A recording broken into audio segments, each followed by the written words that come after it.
composure kasi namin, yun lang talaga yung ano namin ngayon eh. Yun yung naging key kung bakit kami nanalo ngayon. Kasi last time, di ba, leading kami ng fourth set and nawala yung composure namin, nag-relax kami.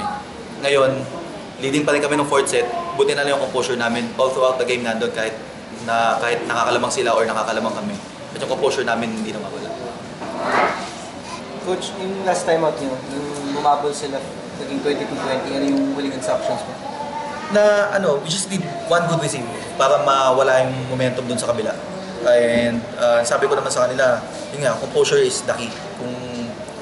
Kung mananalo kami ngayon, composure talaga yung pinanlaban namin or ipanlaban namin.